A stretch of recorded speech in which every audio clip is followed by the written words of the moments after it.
Hey everyone, welcome to the channel. My name's Nader.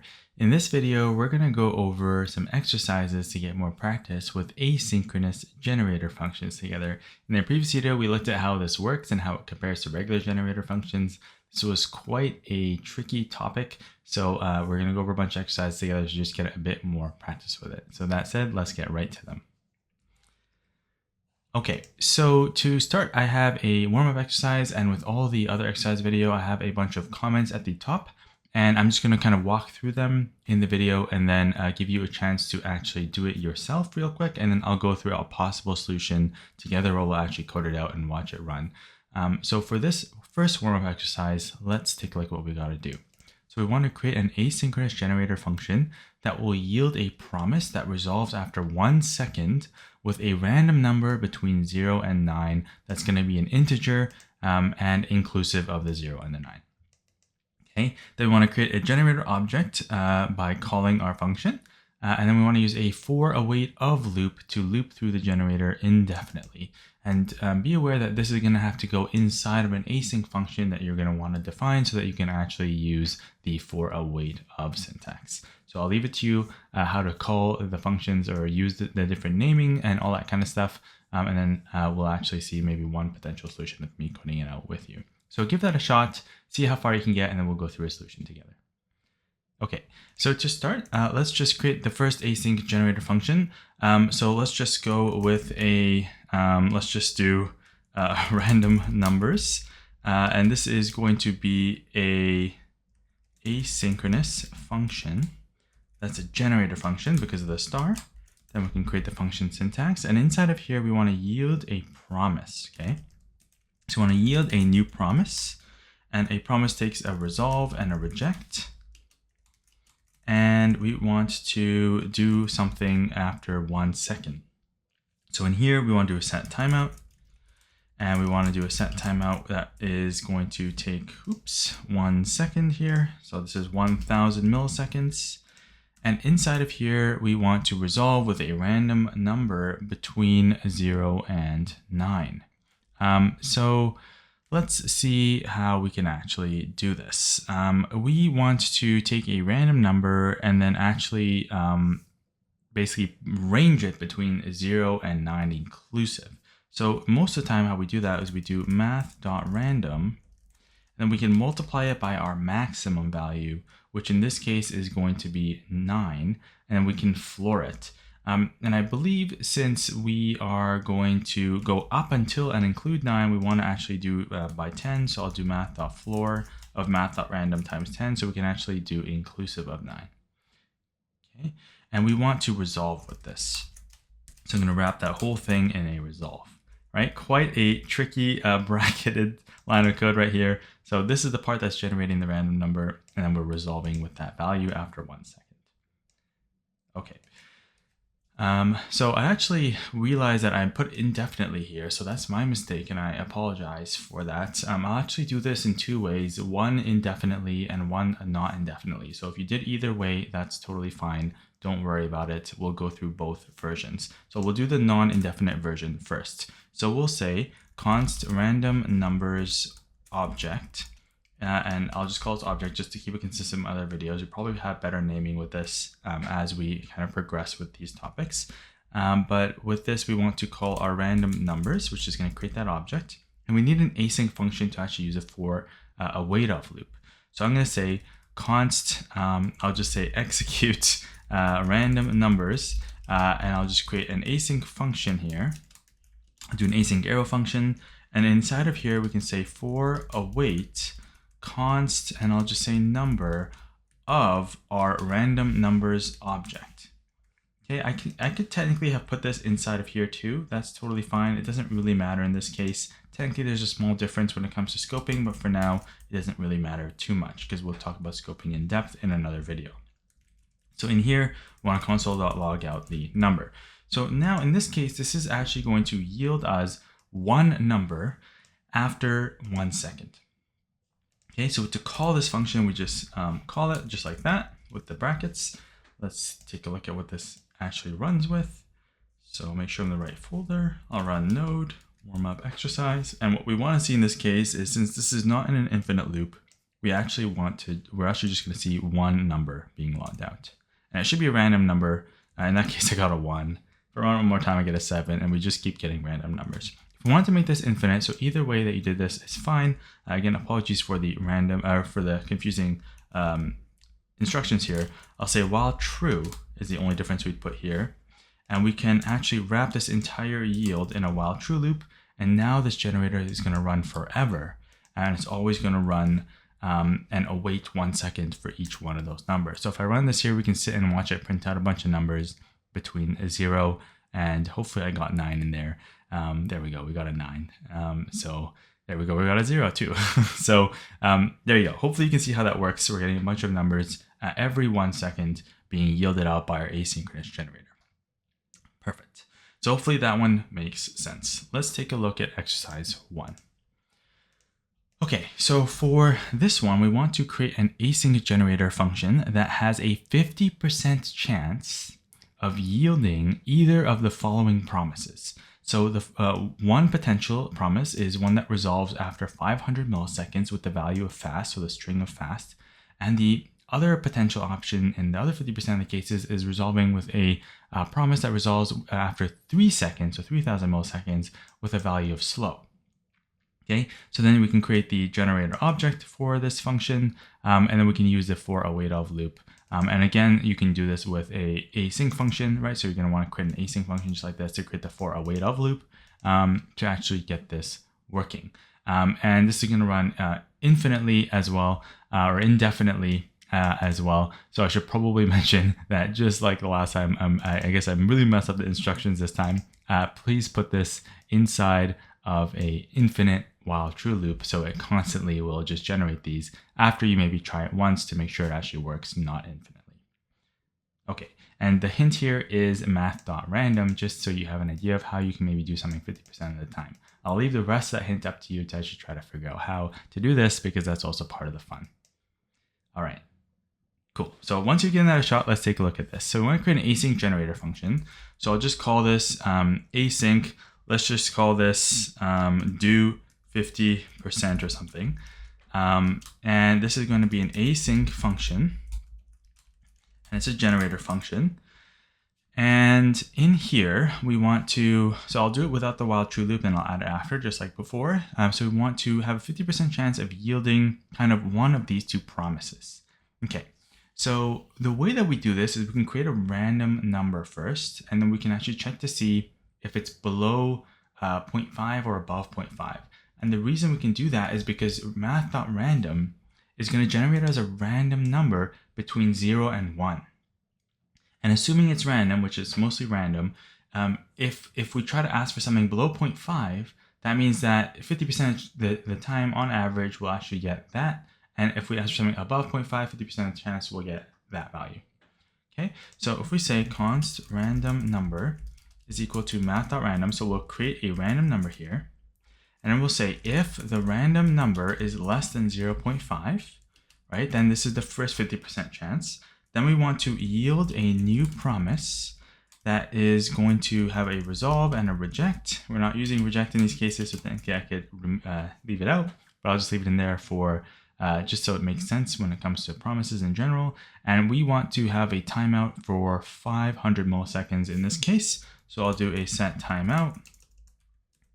And in here, we'll put our function, and this is going to take 500 milliseconds, so half a second. And we want to resolve with the value of fast. All right, I'll just save that. So it formats nicely. So this is going to happen 50% of the time.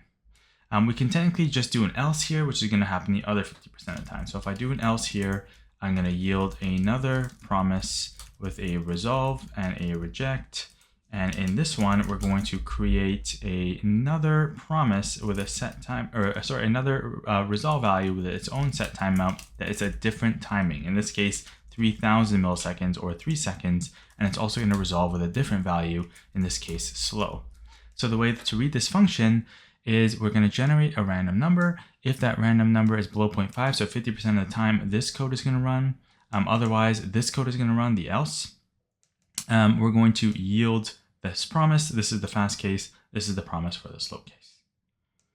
All right, so then we want to create the generator object. So I'll say const do 50 generator object is equal to do 50%. I'll call that. And then I want to actually use a for await of loop by using an async function. So I'll say const, I'll just call this execute 50%. And this is going to be an async function. And inside of here, we can use a for await const, and I'll just say each number of our generator, which is the do 50 generator object, this object, which is one version of this generator. Then we can console.log out our number. All right, so a lot of code here. Let's see how this works first, add the infinite version of this, and then take a look at it one more time. So I'm going to run node exercise1.js. Fingers crossed we either get fast or slow after either 500 milliseconds or 3000. And in this case, nothing happened because as usual, I forgot to actually run my function. So anticlimactic. Let's try that one more time. And we got fast. And then let's see if we get slow. Then we got fast again. Oh my gosh, it just wants to be fast all the time. This is a bit suspect to me. Why am I always getting fast? And there we go. Okay, well, I don't know about you, but that felt kind of weird. I was actually thought my code would have had a bug in there. I just want to really make sure that, okay, I just got really lucky, I guess, and it was fast most of the time. And that was a bit nerve-wracking for me. I would have been very, very confused. So I just got lucky. It actually rolled between 0 and 0.5 most of the time in that case. Okay, perfect. So to make this an infinite kind of iterator, what we can do is wrap this entire thing in a while true loop. Okay, be careful with this not being wrapped in the loop because we want to generate the random number each time the loop happens. Okay, so we want to say while true, kind of do all of this stuff right here. Okay, if we took this random number out here, then we would only be generating the random number one time, and we would be using the same random number inside of the while true loop. So there's a big difference between putting that out here and in here. Okay, so let's try this one time and I'll just run through this code really quick. So I'm going to run this again. We should get some fast and some slow, and it is super slow, some of them. There we go, fast, slow, fast, fast. Okay, great. So it seems to be working. So on average, 50% of the time we'll get a fast, and on average, 50% of the time we'll get a slow. Okay, perfect. Hopefully that makes sense. Now, to really explain what's happening here one more time before we go to, this is an async generator function. It's going to be an infinite loop, so it's never ever going to stop in this case. It's just going to keep doing this forever and ever until we stop it. It's going to generate a random number inside of this loop every single time. It's going to 50% of the time do this code, 50% of the time do this code, 50% of the time do this code right here. Each time we're yielding a promise that's going to resolve with a different value after a different amount of time. And same as before, we were able to use an asynchronous function to do a for await of and actually log out that while actually awaiting the value inside the promise. Okay, cool. So let's go to exercise 2. So for this one, we want to create an async generator function that has a single parameter called sentence. Okay, so now we're adding parameters to our actual generator functions. This function is going to loop through sentence letter by letter, and for each letter, it will yield a promise that's going to resolve after 100 milliseconds. And it's going to kind of resolve with a different value depending on what kind of condition is true of that letter. So if the letter is a vowel, which means A, E, I, or U, then we're going to actually resolve with a star character. Otherwise, we're going to resolve with the letter but uppercased. Okay, so we're going to kind of take this string, loop through one letter at a time, and then resolve different values after a small timeout, depending on kind of whether that letter is a vowel or not. Then same thing as before, we want to create the generator object calling this function here, and we can pass it a string. In this case, we'll pass it monkeys are the coolest animal because that's 100% true and they are amazing. And then we can actually use a for await of loop just like we've been using so far to actually run the code and make sure it actually logs out these things, kind of separated out by 100 milliseconds and replacing things by stars in this sentence. So there are many ways to actually check if a string has an A, E, I, O, U or any other characters in it.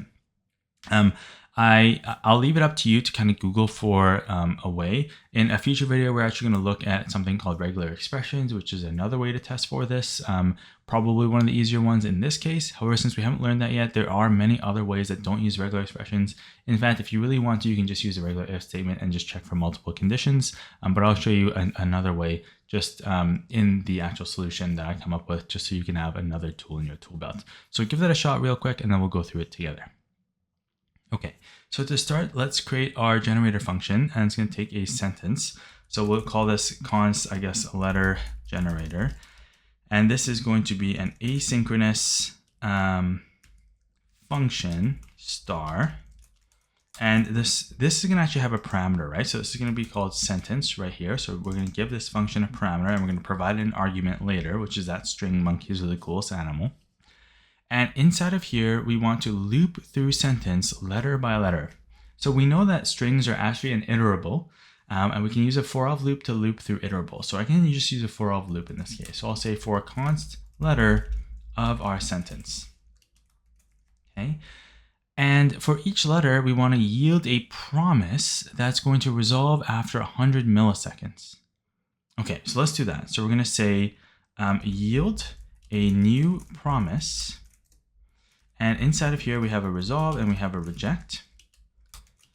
And inside of here, we want to have a set timeout for 100 milliseconds. So let's do that. So we'll do set timeout.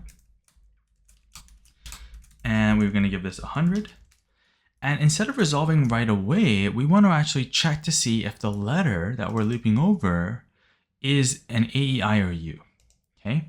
So there's multiple ways to do this, and just to keep this video not from running too long, I just want to show you one way that is quite handy and might be a bit trickier to find online. I've just done this several times and I've tried different versions. I probably would use a regular expression in this case, but without that, this is one way we can do it.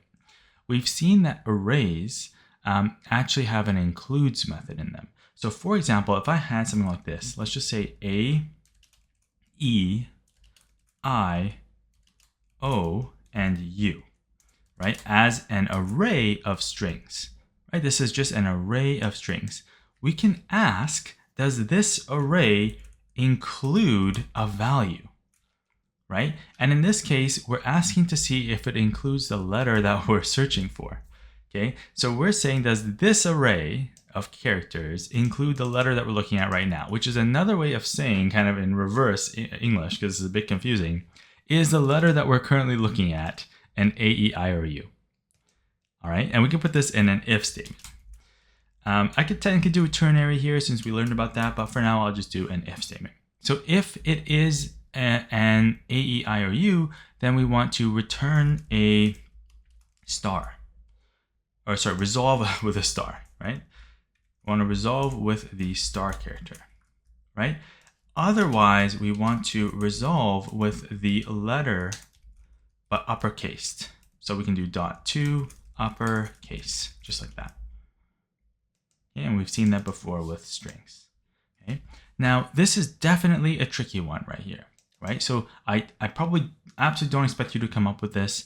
In fact, you probably came up with something totally different. It doesn't actually matter. As long as what you came up with works, this is just one possible solution for this. And as I mentioned, there are many for this. In fact, I probably wouldn't actually use this. I probably would use a regular expression, as I mentioned, but we haven't learned those yet. So I want to use kind of the methods that we have available. In this case, the array and then the includes method. Okay, so this is going to resolve after 100 milliseconds with either the star or this uppercase letter. All right, let's create this generator object, which is step 2. So I'm going to say const letter generator object is equal to, we're going to call our letter generator with this sentence right here. Okay, and it's going to split up multiple lines for me just so it kind of fits nicely on the screen. Then I'm going to create an async function to actually use a for await of loop. So I'm going to say const execute letter. I'll just call it execute letter for now, and I'll say async function. And in here, I think I said async function. We can either do, I can't actually remember, have I been doing async functions yeah, I've been doing async functions. We can do async arrow functions as well. It doesn't actually matter. I'll just go with an arrow function just so you can see the difference. I've been so used to doing the async function because of the syntax for now, but we'll just do an async arrow function just so I can show you that it actually works with those just fine. So in here, we can do a for await of loop, right? So we can say for await const, and I'll actually grab the letter out. So I'll say letter of our letter generator object, right? We want to console.log out that letter. So this is going to wait 100 milliseconds per letter if this worked correctly and actually start printing it out according to these rules right here with the vowels being replaced with the stars. All right, so moment of truth. Let's see if this actually works. Node exercise 2, and let's try it out. And of course, always so anticlimactic. You're probably like, Nader, please stop. Is this on purpose at this point? I forgot to call my function down here, so I just called it right here. Okay, there we go. Moment of truth again. Oh my goodness, isn't that cool? Look at that. All right, I hope you got a chance to see that. I thought that was really cool. I'm gonna run that one more time. No matter how many times I see that, it's always quite amazing, right? Pretty cool, pretty cool. So you can imagine how we can kind of do this on one line, right? If we really wanted to, we could kind of just create like without actually doing new lines every single time. It's a bit more complicated with the way that console logs work. So we can actually, there are ways that we can make this kind of look like a typewriter typing on one line. If you're interested, I highly encourage you to give that a shot. But I just wanted to show you kind of, this is running asynchronously and running this code every 100 milliseconds and doing something asynchronously, which is just super cool. A regular generator would do this synchronously and we would see everything right away, right? If I increase this delay slightly to 200 milliseconds, it would become even more obvious that this is running asynchronously and not something that is running right away. Okay, pretty cool. Okay, let's go to exercise 3. Okay, so for this one, we want to create an async generator function that has a single parameter called time. This function is going to yield a promise that resolves with a time taken after that many milliseconds. The time for each subsequent promise is going to take twice as long. So it's a bit confusing, so I'll show you an example in a second. Then we want to create the generator object and seed it or start it with the value of 100 to test it out. Same thing as before, create a for await of loop to loop through it infinitely and kind of just see what the values are. So what this means is we want to create something that looks like this. So this is going to be our generator function. It's going to take a number. Okay, and this function is going to yield a promise that resolves with the time. So in this case, 100 is a time that was passed in, but this time is going to double every single time it gets yielded. So it's going to go from 100 to 200 to 400, etc. Right? This is actually something that we're going to see as we work with backend technologies. For example, when we're trying to make requests to a database, requests to an API, for example, we might want to not overload it if it's not working the first time. We might want to wait a little bit. This particular technique of kind of multiplying by 2 every single time is kind of an exponential technique called exponential backoff, and it definitely is used all over the place in real life. So this is just going to give us a kind of starting flavor of what that might feel like. So we want this generator to say 100 after 100 milliseconds, 200 after 200 milliseconds, 400 after 400, etc. if we start it at 100, but we can start it at whatever value we want right over here. Okay, so definitely a tricky one, hence why we saved it for last. Give it a shot and give it as best as you can, and we'll go through it together. All right, so let's take a look at this. So we're going to say const, and I'll call this, I'll just call this our backoff, because that's technically what it's called in the networking world, exponential backoff in this case, generator. And this is going to be an async function star, which is an asynchronous function generator. And we want this to take a time value. So this is going to be in milliseconds. Okay, so we want this to run forever. So just to start, I'm just going to create a while true loop.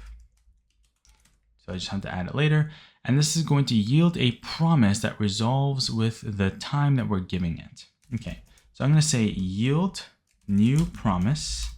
And this is going to take a resolve, and it's going to take a reject. And in here, we're going to do a set timeout. and we're going to time out after time milliseconds. Okay, and we want to resolve as well with the time. Now, this is not really going to work because if you think about this, this is going to, for example, if we call this with 100, this is just always going to be 100, right? So we want a way to actually change time after this yield runs. So we want to multiply time by 2, but after this yield is done. So very similar to what we did where was it? Was it in, I think it was in the previous video actually, and getting confused with which video that we're on. We actually were able to do I++, for example, to create an infinite counter. Over here, we are able to actually do I, and we can do equals I times 2. So we can multiply I by 2, or the short form syntax for this is actually I multiply equal by 2. So same exact thing, whichever syntax you prefer. This is saying take I, multiply by 2, and put it back into itself. Okay, so we're actually changing I to be 2 times itself. Okay, so let's try this. So we're going to create that object, and we're going to say const backoff generator object, and this is going to be a backoff generator. And then we want to create our asynchronous function to actually call this. So we're going to say const, I'll just call it execute backoff for now. And this is going to be an async. I'll just do an arrow function again, just to show you that we can do either or for this part of the async. And we can say for await, and I'll say const, and I'll just say, I guess ms of our backoff generator object. We want to console.log our milliseconds. Then I want to call my function because I always forget to do that right at the end. So the way this works, at least if we did this correctly, we're going to infinitely loop. Each time we're going to yield a promise that's going to take some time. And here I actually forgot to start this at 100. Okay, so this is the key here. We need to actually give it a value to start off at. So we're going to start it at 100. Then it's going to resolve with 100 after 100 milliseconds. Then it's going to multiply 100 by 2, and we can get 200. And it's going to come back up here and yield again, but now with 200 milliseconds and 200 as a value. It's going to keep doing that over and over again until it just takes so long to actually resolve the next one that we can probably just kill our program and kind of maybe lower the function time or try a different value. And in real life, usually after the backoff takes maybe 3 or 4 or even sometimes 10 seconds, and in very rare cases, maybe 30 seconds, then we would just kind of assume that maybe the server is down or something bad happened, and we would just tell the user that something went wrong. So let's try this and see how it actually works. So I'm going to run node, and I'll do exercise 3. Let's take a look at what we get. I get I is not defined, and this is me getting too excited again. This is not I, sorry, this is time multiply equal 2. I really wish I had like a commentary of all you yelling at me behind the scenes, be like, Natter, I does not exist. What are you doing? That doesn't make any sense. We want to take time and multiply by 2. Let's see if this actually works if we run this again.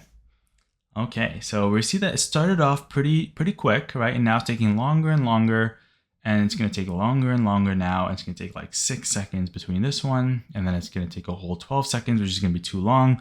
And then I'm not actually even going to bother waiting past that because that's a waste of your time. So if I actually let it kind of go to 12 really quick here, is it going to get there? Yep. So it got to 12 milliseconds. If I run this one more time, we'll see it starts off really quick and then it backs off, right? Really quick. And then it's going to start backing off and taking longer between each of these timeouts. Okay, so you can imagine how this would be very useful for trying to talk to a server in case maybe the first couple of responses say, hey, I'm not available. Maybe something went wrong, try again later. But eventually, if we keep trying, especially after this long, and it's still not available, chances are something really bad happened. And maybe we would stop it, for example, after 12 seconds or 20 seconds or however long it ends up being. That might be acceptable to let the user know that something might be wrong with the server. Okay, so I'll stop that there. I hope that that was a useful set of exercises. I know these ones are extra challenging. Now, this entire set of exercises, including generators and especially async generators, is just truly mind-boggling. It really is. And if even like 10% of this made sense to you, that's going to go a long way because we're actually going to use these to create our own iterators in the future. But eventually, especially even if you have this at the back of your mind and a little bit of muscle memory just from looking at this and trying it out yourself, you'll start to see places in JavaScript that this becomes really, really useful and might actually come up behind the scenes. And you can be like, okay, like this is how this asynchronous code might work. And I can understand that it's just sitting there and waiting for things to come in. And then it's going to kind of hit this generator and do a bunch of stuff. Okay. And I'll try to point them out as much as I can throughout this series, just so it becomes even more useful. Now, if you did find this video valuable, I'd love it if you could like the video and subscribe to the channel. I'd love to hear in the comments as well if you did find these too challenging, if you want me to tone it down a little bit, or if maybe they weren't even challenging enough for you. Please let me know. I'd really, really love to hear from you in the comments. In the next video, what we're going to do is actually kind of put a little bit of this into practice, but also learn a new concept. And that concept is called symbols. This is rarely kind of taught or talked about. It is also kind of a relatively new feature in JavaScript, and it's hard to kind of explain exactly what they are, but effectively they're a way for us to actually add properties onto objects. That's their main use case, at least, using these totally globally unique values, so we don't actually have to name keys in very weird ways. Now that sounds kind of random, but we'll see in that video how that works. We'll even potentially see how we can even create objects that are iterators with these generators using something like symbols, because there are some custom symbols that are built into JavaScript that actually allow us to do exactly that. All right, so I'm super excited to get to that set of videos. I'll definitely see you over there.